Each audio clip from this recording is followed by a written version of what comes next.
Welcome students. अभी जो सबसे ज़्यादा वरीड हम लोग चिंता का विषय जो हमारे पास है वो है CSIR नेट का जून का 2020 का एग्ज़ाम डेट, जो कि अभी तक किसी को पता नहीं है। लेकिन इस बात को अपने ब्रेन को भी पता मत होने दीजिए और जो आपका प्रिपरेशन है उसे सही ढंग से चलने दीजिए, नहीं तो आपकी जो प्रिपरेशन है वो बहुत ज़्यादा स्लो डाउन हो जाएगी। अब क्या है कि देखिए, दो बातें हैं यहाँ पर। फर्स्ट, हमें पता है कि ये एग्ज़ाम पोस्टपोन्ड होने वाला है। इसके दो रीज़न्स हैं कि first, the exam form filling date it has been extended. तो जब भी ऐसा होता है तो ऑब्वियसली जो एग्ज़ाम डेट है वो पोस्टपोन्ड हो जाती है, वो और ज़्यादा एक्सटेंड हो जाते हैं। सेकेंड है कि अभी तक किसी को भी एडमिट कार्ड नहीं मिला है, तो इसका मतलब है कि ये एग्ज़ाम हो सकता है पोस्टपोन्ड हो जाए। और यहाँ पर एक और बात है कि कोई भी इंस्ट्रक्शन हमें नहीं मिला है थ्रू द ऑफिशियल वेबसाइट। उन्होंने अभी तक एग्ज़ाम पोस्टपोन्ड होने की कोई भी बात नहीं की है।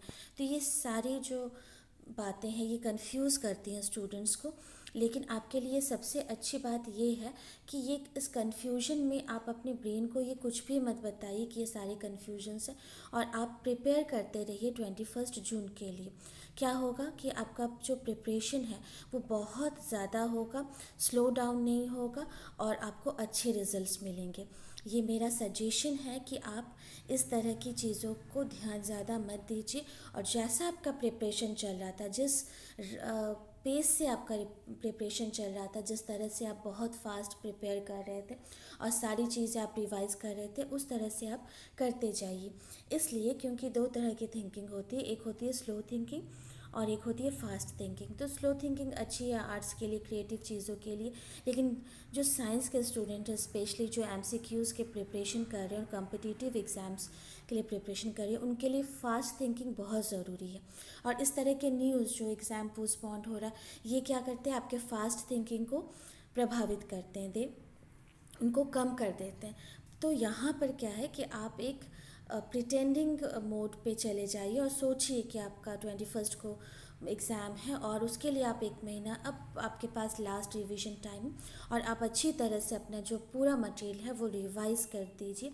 अब इससे क्या होगा कि आपको बहुत ज़्यादा ये मिलेगा, आपको बहुत ज़्यादा हेल्प मिलेगा आपके एग्ज़ाम के लिए, जो ओरिजिनल एग्ज़ाम आपका जब भी हो। तो आप इसके लिए क्या कर सकते हैं कि 21 को आप मॉक टेस्ट दे सकते हैं, जो कि बिल्कुल ओरिजिनल जैसा ही होगा। आप ये मॉक टेस्ट CBT मोड में ही जाकर दीजिएगा, इंटरनेट से आप कहीं से भी डाउनलोड कर सकते हैं मॉक टेस्ट को, और आपको पूरा लगेगा कि आप एग्ज़ाम दे रहे हैं। और उससे आपको आपके प्रिपरेशन का पता चल जाएगा। सेकंड, आपको टाइम मैनेजमेंट पता चल जाएगा। CSIR में सबसे इम्पॉर्टेंट जो होता है वो टाइम मैनेजमेंट, ABC में आप किस तरह से मैनेज कर रहे हैं। स्पेशली लाइफ साइंसेस में जब भी आप देख रहे हैं तो बॉटनी, जूलॉजी, बायोकेमिस्ट्री, माइक्रोबायोलॉजी सारे सब्जेक्ट्स के रहते हैं। तो आपका कौन सा पार्ट जो है वो स्ट्रांग है, आपको उसमें से ढूंढना पड़ता है। तो इसलिए ये टाइम मैनेजमेंट में आपको बहुत हेल्प करेगा। और फाइनली जब आप ओरिजिनल एग्ज़ाम देंगे तो उसमें भी आपको बहुत मदद मिलेगी। तो आप कहीं से भी इन मॉक टेस्ट को डाउनलोड कर लीजिए और उसके बाद आप इसको ट्राई कर सकते हैं। तो एग्ज़ाम अभी भी ओवर नहीं है और ये कभी भी अनाउंस हो सकता है। सो आप पहले से ही प्रिपेयर रहिए। अब इसके लिए एक महीना जो आप सोच रहे हैं कि 21 मई से मैं 20 जून तक मैं प्रिपेयर कर रहा हूँ और 21 को मैं एक मॉक टेस्ट दे रहा हूँ, तो इसके लिए आप एक मंथ का एक रिवीजन डायरी तैयार कर सकते हैं, जिसमें कि स्टडी रिवीजन हो हर दिन का, कि आप किस तरह से उसको प्रिपेयर कर रहे हैं। अब यहाँ देखिए, आप ये मान लीजिए ये आपके डेट्स पे आप रिवाइज़ कर रहे हैं किसी भी टॉपिक को, और वो टॉपिक्स किस तरह से आपको रिवाइज़ कर रहे हैं। मान लीजिए आप 21 को सेल बायोलॉजी पढ़ रहे हैं, तो सारे नोट्स पढ़ लीजिए, नॉट द स्टडी मैटर। जो भी मटेरियल आपके पास है उसका आपने कोई नोट्स बनाया होगा, शॉर्ट नोट्स, जिसे देख के ही आप सारे पॉइंट्स याद कर सकते हैं। तो वो सारे इम्पॉर्टेंट पॉइंट्स जो हैं, वो इम्पॉर्टेंट पॉइंट्स आप उस ये से ले लीजिए और इस तरह से अपने सिलेबस को डिवाइड कीजिए कि एक महीने में आपका जितना भी पूरा पढ़ा हुआ जो मटेरियल है वो कवर कर जाए। अब क्या है कि लास्ट में जैसे ही आपका सेल बायोलॉजी यहाँ पर उस दिन कंप्लीट हो गया, तो शाम को आप एक वर्कशीट लीजिए, बहुत सारी वर्कशीट लीजिए, और उससे सेल बायोलॉजी से रिलेटेड जितने भी क्वेश्चंस हैं प्रीवियस ईयर के, जितने भी एक्सपेक्टेड क्वेश्चंस हैं, इस तरह से क्वेश्चन सेल बायोलॉजी से रिलेटेड आप सारे अटेम्प्ट कर लीजिए। इस तरह से आप सारे जितने भी आपके 6 डेज़ हैं, आप 6 डेज़ प्रिपेयर कर लीजिए अलग अलग चैप्टर्स को। और जो 7th डे आपको मिलेगा उसमें आप कोई भी नया टॉपिक नहीं पढ़ेंगे and you will revise this 6 days. तो 21st से 26th में जितनी भी आपने पढ़ाई की है उसको आपको बैठ के रिवाइज़ करना है, क्योंकि क्या होता है कि जैसे जैसे आप नई चीज़ें लेते जाते हैं पुरानी चीज़ें भूलते जाते हैं। और ये जो रिवीजन है ये हमेशा फास्ट होना चाहिए, क्योंकि आप जितना अच्छा फास्ट रिवाइज करेंगे आपको रिकॉल होते रहेंगे, सारी चीज़ें आपको बहुत जल्दी याद आते जाएंगे और वो आपके मेमोरी में चला जाएगा। इसी तरह से सेकेंड वीक पे आपको इसी तरह से करना है।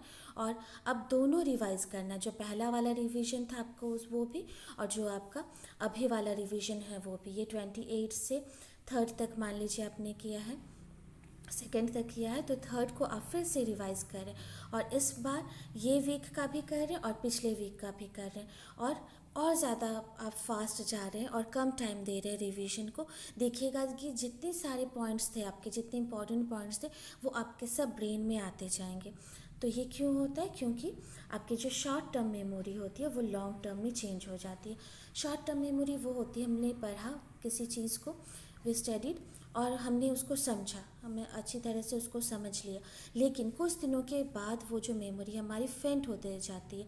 लेकिन अगर इस वक्त हमने इसको रिवाइज़ कर लिया तो फिर से वो मेमोरी हमारी स्ट्रांग हो जाएगी और वो हमारी मेमोरी जो है लॉन्ग टर्म में चली जाएगी। जैसे कि हम लोग ABC कभी नहीं भूलते, क्योंकि हमने बचपन में उसे बार बार बार बार उसे रिवाइज़ किया था। तो इसीलिए क्या होता है कि आप जब रिपीट करते हैं एक स्पेसिफिक टाइम पीरियड के बाद सेम चीज़ जब आप रिपीट करते हैं तो वो आपकी लॉन्ग टर्म मेमोरी में चली जाती है और वो चीज़ें जो हैं अब आपको बहुत अच्छी तरह से याद हो जाती है। आप फिर से सेकेंड टाइम जब उसको देखते हैं, थर्ड टाइम उसको जब देखते हैं, तो आपको बहुत ज़्यादा टाइम नहीं लगता उसको समझने में और याद करने में। आप बहुत जल्दी उसको रिकॉल कर लेते हैं, धीरे धीरे सब कॉन्शियस माइंड में वो बैठ जाता है। और इस तरह के competitive exams, specially the part B, in part B you have memory based. तो पार्ट बी जो आपका लाइफ साइंस का आता है वो मेमोरी बेस्ड रहता है। तो इसमें जितनी भी चीज़ें आपने पढ़ी हैं वो आपके सबकॉन्शियस माइंड में याद रह जाती हैं और वो आप बहुत ही अच्छी तरह से जल्दी वहाँ पर आंसर कर पाएंगे। तो ये सारी चीज़ें जो हैं आपके लिए बहुत यूज़फुल होंगी। So please don't get slow, prepare the previous year questions papers, revise and take care. So stay play